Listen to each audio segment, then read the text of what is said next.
nós vamos falar dos verbos semimodais. Temos aí os auxiliares mais simples, que são o verbo to be, to do e to have.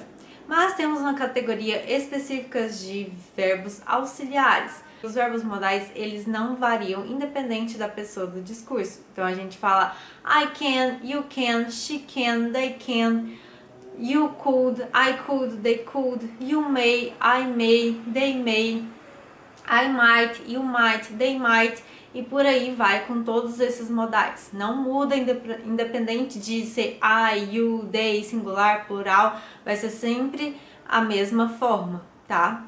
Outra característica bem importante e que inclusive dá esse nome para eles de modais é que eles indicam uma modalidade.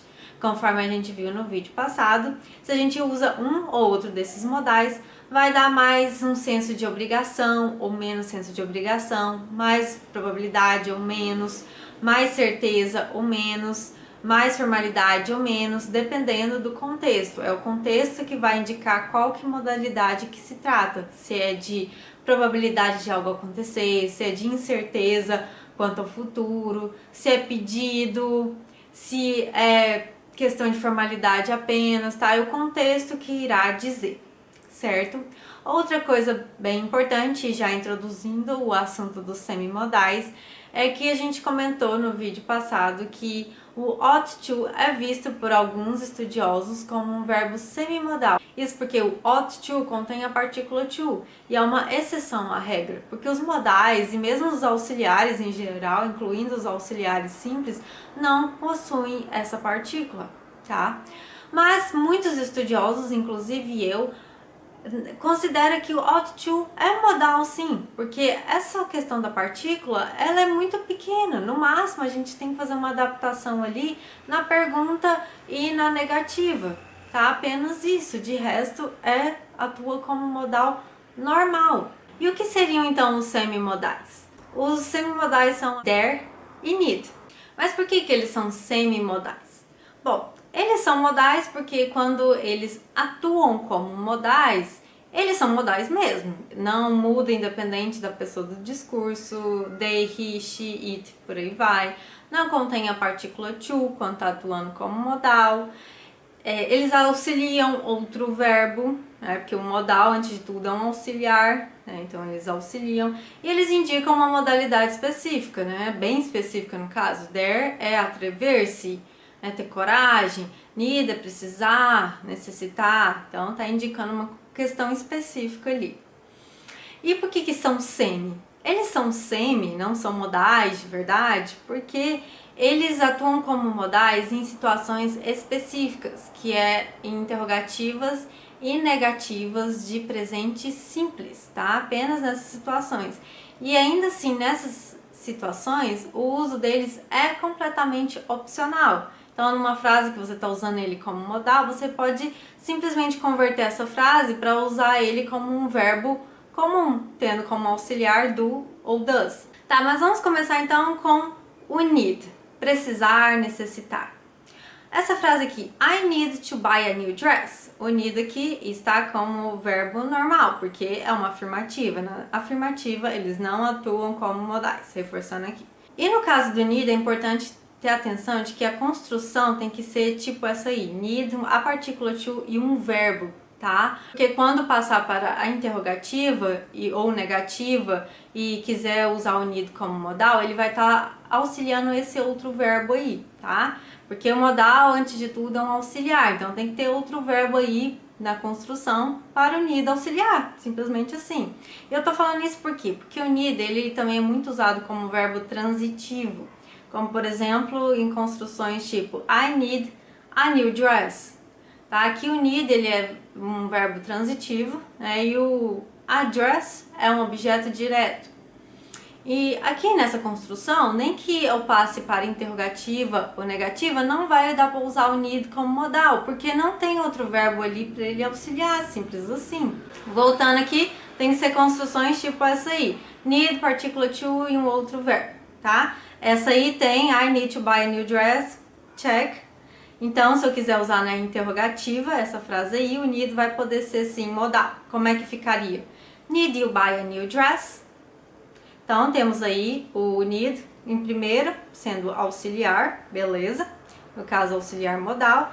You e o verbo by, né? Que ele tá auxiliando. É por isso que precisa de outro verbo, porque ele vai auxiliar aí, certo? E o restante da frase. Ah, Tati, e se eu quiser converter essa frase para uma em que o need é um verbo normal? Pode também. Aí como é que ficaria? Do you need to buy a new dress? Temos aí o verbo do, que é o auxiliar de praxe, né? O sujeito you. O verbo auxiliado é o need, porque ele está sendo um verbo normal. A partícula to, para introduzir o outro verbo e o restante da frase, certo? Negativa, o need como modal, como é que fica? I need not buy a new dress. Temos aí o sujeito, não é interrogativo, então o sujeito vem primeiro, não tem a inversão. Temos o auxiliar, normal, né? O auxiliar primeiro, depois o not, depois o verbo que está auxiliando, by, no caso. Não tem o to, porque não, né? Tá atuando como modal, tira a partícula to. E temos aí o restante da frase. E Tati, convertendo essa frase, aí ficaria I do not need to buy a new dress. Bom, temos aí o auxiliar de praxe, do. Temos o not depois dele, que o not vem depois do auxiliar. O auxiliar está sendo o do. Temos o verbo auxiliado, no caso need, porque ele agora é verbo normal. A partícula to, para introduzir o outro verbo. E temos aí o restante da frase. E na afirmativa? Na afirmativa, aí o need vai ser sempre um verbo normal, tá? Como a gente viu. Yes, I need to buy a new dress. Simples assim. Agora vamos para o dare, desafiar, atrever-se. I dare to tell the truth. Temos aí uma construção, né, que nem a do need. Né? O dare, a partícula to e um outro verbo, precisa aí desse outro verbo. Então aí ele tá atuando como verbo normal, porque é uma afirmativa, reforçando isso, tanto é que temos a partícula to aí. E se mudar a pessoa, vai precisar do S no dare, né? Se for she dares to tell the truth, he dares to tell the truth, they dare to tell the truth, we dare to tell the truth, e por aí vai. Ah, Tati, se eu quiser passar para interrogativa, sim, pode.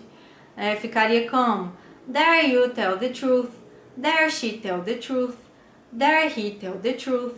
Dare we tell the truth? E por aí vai. Como o dare está sendo modal, não vai mudar independente da pessoa do discurso. Ah, Tati, se eu quiser fazer a conversão, como é que ficaria? Do you dare to tell the truth?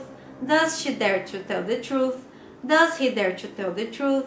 Do we dare to tell the truth? Do they dare to tell the truth? E por aí vai. Certo? Negativa, dare como modal. I dare not tell the truth. He dare not tell the truth. They dare not tell the truth. E por aí vai. Tá? Não vai mudar, independente da pessoa do discurso, porque aí o dare está sendo modal. Né? E tem todas as outras características aí de modal e auxiliar. Né? O auxiliar, o not logo depois, o verbo que está sendo auxiliado, não tem a partícula to e por aí vai. E fazendo a conversão, Tati, como é que ficaria? Aí vamos usar o auxiliar de praxe, do ou does, dependendo da pessoa. I do not dare to tell the truth. She does not dare to tell the truth. He does not dare to tell the truth. They do not dare to tell the truth.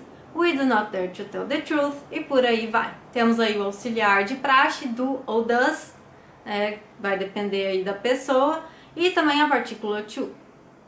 E na afirmativa, Tati, aí é sempre normal, tá? Reforçando, dare e need não são modais em afirmativas. Então eu tenho aí a partícula to e vai mudar de acordo com a pessoa do discurso. I dare to tell the truth, she dares to tell the truth, they dare to tell the truth e por aí vai. E é isso, gente. Espero muito que vocês tenham gostado do vídeo. Beijinhos e tchau, tchau!